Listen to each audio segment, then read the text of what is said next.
So I went to the doctor a couple years ago, and I had like a 3 hour test. She's like, "Yo, the only reason you could function like an adult is because your memory is so good."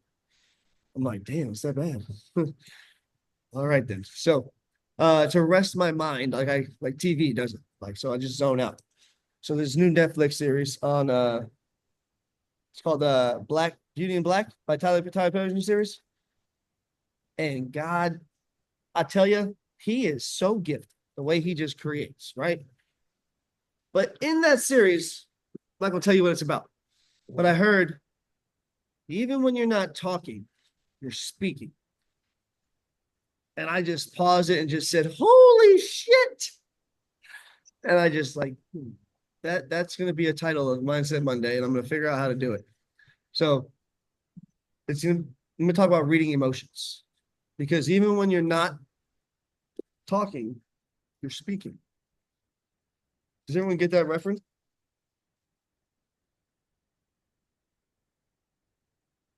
No. Even when you're not talking, you're speaking. Is it This the is like, Oh, go ahead, Bree. Go ahead, Bree. no, you're good. Do your thing. Sure. Sure. Okay. I was gonna say, is it more of like the thoughts that go through your head? Like sometimes we have judgment in our head that like they're thoughts that we're thinking, but we're also speaking through our mind. I mean, yeah, that's a really deep analogy for it, a deep synopsis of it. What do you got, Bree? Well, I was gonna say it's like similar to when they say like You see what? someone has an answer for you, or like they give you an answer but are not giving you an answer, and they're just like quiet. That's literal. Type literal. Daniel, what about you, bro? Energy is everything. There it is. The way you think and feel about a situation Mm-hmm. can be read. It's clear on your face, and in your body language is if you had really said it. You know? So I'm gonna go over a couple of pointers that I have here today. All right. Um, and this the outline of reading emotions. We're gonna have this. This is a multiple part series that I'm gonna do. Am I the only one that can't hear him? Can you hear me? Can you hear me? Is that Yeah, better? I can't hear you All right. right now. Hold on, let me see. Pause for 1 second. Pause. Pause. Hold on.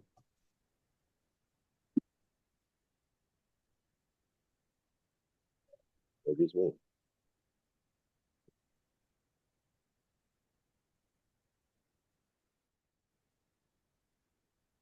I knew that was coming somewhere.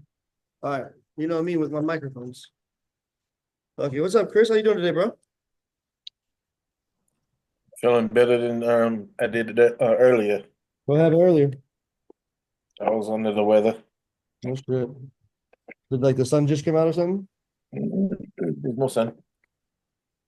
It was raining all day and cold. I was like this all last week here. Can you guys hear me? Is that better? Yeah. I hear you. Better. Testing So one. you sound the same. Hold on. Let me change the microphone. Uh-huh. Where is it at? Why isn't it connected? Hold on.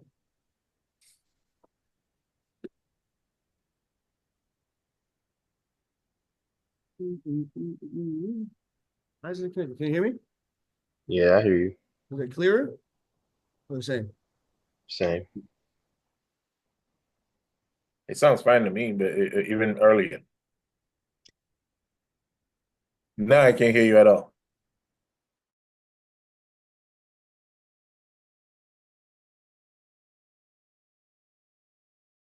Happy Monday, everybody. Right. Shit, no wonder. Oh, we can hear you now. I can Now you hear go. You back. Yeah, it's my phone. My phone was trying to connect to it. I'm like, what the fuck is happening? Why are you doing this? All right, cool. We better? Yep. Not louder, but better. You can hear me though. No, Yeah. you good. Perfect. All right. So non-verbal communication dominance. All right. So I want you guys to understand when you're talking to someone, they are listening more closely to how you are saying things and if they match up to the words that you're saying. Okay. Yeah. It's like almost like they want to catch you in a lie, Mhm. right? Like, like this is compared to like siblings, right? Or at the end relationships, like, when that relationship at the end, they start to get like grimy, you know, those people will do anything like to catch you doing something wrong. So now they're listening very closely to if your words match your facial expression with your tone of voice. And if they'll ask you a couple of times, it's got to be very consistent because nonverbal communication is the trust factor. Okay.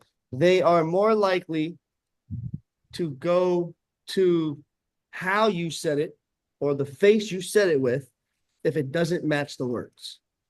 So if there's a misalignment, people always go to the negative. Not the negative, my bad. People always go to the non-verbal. Excuse me. Non, I guess it's negative and got me. So it's a way to build trust faster, right? That's why I always say, don't lie. Be direct, transparent, and to the point. Because your nonverbal communications, if you're lying, you're hesitant, you're unsure, you're trying to be like a cash grabber, you're going to give that off. Right? You can tell when people are super, super genuine there to help. You can tell when this lying, you can tell when they got commission breath. Well, you know it. Oh, this is the first time. Like, when you ever went to a cashier or like a retail store and like this person trying to help you, but like a Starbucks. Oh my God. Brand new barista, brand new person at the register. They'll click that button. Who knows what their register looks like, but it takes years of training. And you get someone that's new and they're trying to figure out how to add 2 pumps of this, 1/2 pump of that. They take it, but you can just tell when someone is new. They don't say the Yeah, they look words, lost. but you can tell. Right? Mhm. They're speaking without talking. So you see how the nonverbal communication is dominant in this world? Think about everyone you judge along the way, just outside. You're just judging based on what you see. Could be true, could not be true. How you doing? I'm good, man. I'm good. Totally. You sure? See, why do we question after they say it? As humans, don't we always go, you sure? Really? Why?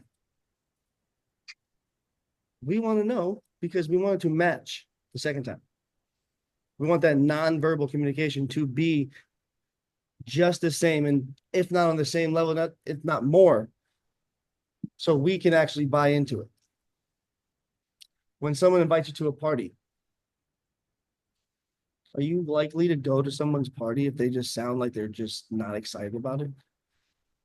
Yo, hey man, hey, it's party this weekend. Supposed to be a bunch of people there. Snoop Dogg's supposed to come. Like, you don't even sound excited about it. Why would I? The nonverbal didn't match the words that he was saying. So we went with the nonverbal. Not excited about it. You ain't excited about it. Why would I? That's why enthusiasm is what moves products. The only thing is be excited about it. Who knows what it is? Because that energy, that nonverbal communication tells them to be excited about it more than your words will. Make sense on nonverbal? Yeah. Body language gotta be positive. Say what there, but Body language gotta be positive. it's funny. Universal language. What do we think it is? English, French, Spanish? What is it? Math? Isn't it your body language? Body language. Body language? Okay. Wrong. Facial expressions. It's just still body language. Is it? Yeah. Then yeah, body language. I was going to ask you if we're going to consider it, but I just go facial expression, But yeah, body language, right? Because why? Because you can't lie to yourself. It's okay. Yep, absolutely. You can't, because it's tied to your emotions. You can't lie through yourself. You said you can lie to yourself, but you can't lie through yourself. Right. Because your body is not designed to lie. Right? It's not. It's so okay, perfect. It says facial expression. Well, we'll go body language. AI. How many people are worried about AI taking over their job? The whole fucking world. Except me. Except me. Because I understand the universal language is body language or facial expression. What can't AI do? Give emotions and facial It expressions and can't body read language. emotions or give emotion. The It only can thing read they it. got are words. So they're going to be handling objections or overcoming objections just with words. And how many people are going to be there to talk about the emotion side of it? To give them some motion to create that emotion because that body, like dancing, right? You ever been to like a dance party in sixth grade? Come on, sixth grade. Chris was just there, man. Like, you know, the sixth grade dance, right? Like, you get in there and then you got the girls on one side and then the boys all the way on the other side, right? And then that one person, that one mom or dad comes, grabs their kid and starts, you know, dancing. And what happens? Everyone else starts saying, a wedding. Right. And then we grow up and we have a wedding and it's the same fucking thing. Same thing. Until one couple, the married couple, that's why they get everyone off. And then everyone comes. It just takes one person with their body language because what happens when you start dancing? You're looser. Your body feels easier to like, you know, move and make a decision. Your mind is easier and you're having thinking a lot less. Easier to laugh. When you're stuck and you're still, you don't realize your mind gets stuck and still. Motion will always create emotion everywhere. Right? So the universal language is body language because all humans are wired the same through emotions. We all have the same emotions.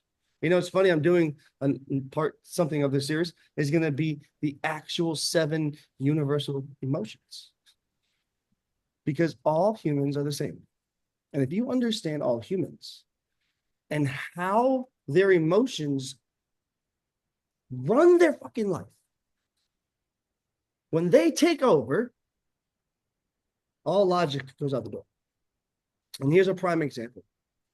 When you're stressed. Do you guys know what stress really is? Learned this shit when I was in my February run. But do you guys know what stress is? No. What is it? Is it like it's an emotion? Yeah. Nope. It's emotional response. Not, bro. I fucking blew my mind when I saw it because it's in a different part of your brain. So okay, so it's physiological. It's a mix of physical and mental because it fucks with your physical. It's something that's caused in your brain but messes externally, right? Think about when you can't eat. Think about when you start losing weight. Your hair comes out. You get wrinkles. You can't sleep. Fucked up, right? Because stress. Now, I was overstressed to the point where my mind was stuck in flight or freeze or fight. It was one of the three because we operate every day in our prefrontal cortex, which is right here, right? It's in the frontal brain, frontal lobe. Okay. Now, when we're stressed, that leaves and goes to a little tiny part of our brain called the amygdala. Now, when the amygdala is activated, that's when you're in it's like a shotgun just ready to fucking fire. You know, just is this short and like anything on edge and like, what the fuck? Why'd you give me this food? You know? And it's a constant thing. And your body can't get out of it, right? Even you like choose to be angrier over everything when it's in that, when you have no control until you realize you have all the control. You just ever have those moments where you just, I can't control my attitude. I can't, why is ever looking at everything so negative? Why am I so angry? And think you just don't know why you don't have control. It's because you don't realize it's over stress that's caused by you not realizing it's a different part of your brain and you have full control of it. And once you realize that, it shuts off because it's almost like there to protect you. And I kid you not, when I realized that and I said it out loud, when I heard it on the book, that stress has caused all this. That's when a lightness came up over me.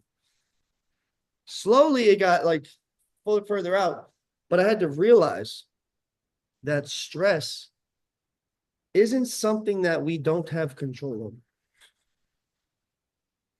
Which means if we have control over everything that goes on, that determines our external, we have control over how people perceive us because it's all through our facial expressions, our body language. Everything in our body is through our control, is in our control. A lot of people think they don't have the control to do anything about their face. So, you ever have that person that has RBF in your life? It's me. Resting bitch face, right? Resting bored face, if you will, whatever. They just look angry. Like people say, like people looked at, like I was at New York and he boarding the train. He goes, "You got a strong looking face." And I was probably bigger then, but it's like, what the fuck do you think he meant? I was like, I don't know what you mean. I'm gonna take that as a compliment. I hear that all the time. He's like, it means no one's gonna fuck with you. I go, no, that's true. No one does fuck with you. There. Okay, good. But other people perceive it as like don't approach me. I'm in an angry mood. Like I'm, whatever. There's people out there that have the mean mug all the time. It's like you gang banging on bacon. Like, come on, it's breakfast, right? So Abe Lincoln, this changed my fucking life when I heard this door, and how important your face matters. Okay. So there's a story about Abe Lincoln choosing his cabinet members. Okay. And his chief of staff comes in. He's like, yo, I got the guy. This is the guy. Oh my God. His credentials, amazing. He's been in the politics very, very short, but he's done so much. Amazing school, this, that, and the third. Abe, I'm going to set it up honest for you, man. I got you. I don't know Abe, but, tall and weird. So he's like, okay. So the next day or whatever the meeting was, the chief of staff is with a guy. We'll call him Joe. I don't know, Joe. So Abe walks in, shakes his hand. Honest Abe, whatever he was introducing himself as. In about 30 seconds, boom, Abe leaves. Calls his chief of staff back there. He says, hey, what do you think, man? It was quick. What happened? He goes, I don't like his face. He goes, what do you mean you don't like his face? He was born that way. Like, Abe, look at your hat, man. That's your choice. This face is not his choice. He goes, I don't believe that. He goes, I understand that every man over the age of 18 is responsible for the look on their face.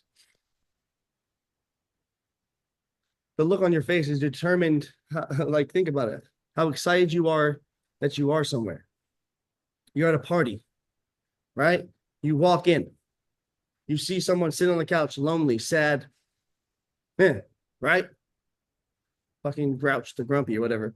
And then you got the guy, you got Bree, the homie, on the table dancing, laughing, fucking giving drinks to everyone, tequila, so who are we gravitating towards? Does the person on the couch, unless he got some bad news, does he have a choice to sit there and do that? Or does he have a choice to get the fuck up and have some fun and take some tequila shots too? He's responsible for the look on his face. So we're responsible for all the facial expressions and the emotions that drive through our body onto every conversation. Does that make sense?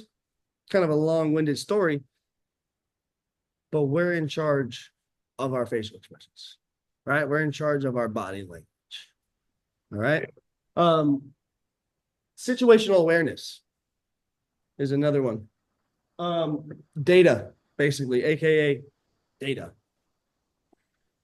To read people's emotions effectively and accurately, you got to be aware of that person, their situation, the environment, the backstory, the front story, where they're going.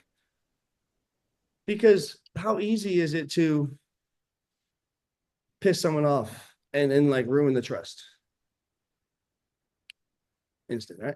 Takes you forever to build it. You say one tiny little word, people don't trust you. Because why?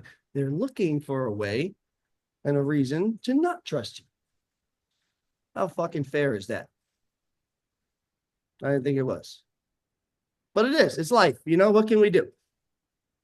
So what do we have to do? We have to be aware. And to be aware, what do we have to be out of?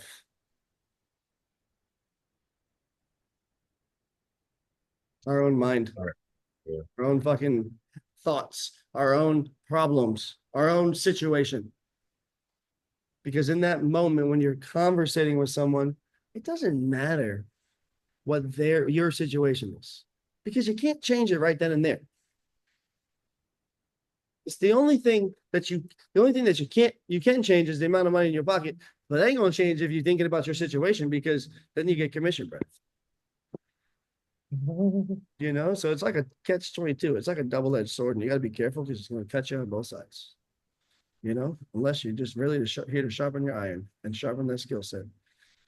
You know, does that make sense though on reading emotions and like how it is so important to not only really just sales or business, but life, relationships, reading emotions in your relationships? How, like, oh my God, I would be not single, I'll tell you that much, if I knew how to read emotions better in a relationship. I can tell you that much, right? All these arguments, well, I didn't realize I said it like that. You know, there's moments, right? There's job interviews. Think about how many job interviews you could have got if you read emotions. You know, fuck them, right? You ended up here. Who cares? So, but you know, job interviews, like you got to be able to read the emotions of, like maybe I overstepped, maybe I said too much, you know, maybe I should back up. Maybe it's joke time, maybe then lighten the mood. You got to read all these types of things. It's in everywhere in life. What you're learning is not sales, but what you're learning is communication. What you're learning is people. They should call me the people's closer. See, that shit we don't. People's closer. Like the people's ship. You always gotta hop off, Yvonne. Bye. It's so bad. I feel so awful, but Go run again. I'm about to run again. Hey, do your damn homework though. I hope you guys have a Did blessed night. you get week 6? Did you get week 5? You sent, I'm gonna give you a score. Week 5's all done. 5's all done? Perfect. All right, good. Sent it over, so I'm excited for tomorrow That's the night. new one, right? I gave you the new one, right? Yeah, the one you sent me. I'll Yes. give you the grade. I'll give you the grade. You didn't get 100. I'll tell you that much. Yeah, I know. And we'll find out then. I'll do better. I'll do better. Hey, listen, you know, you maybe stay on the whole time one time, you know. I wish. I got 5 places to be at the same time. Send those videos on for me though. I will. Have a blessed night, everybody. You Peace too. out. All right. So that's reading emotions. We'll stop this now.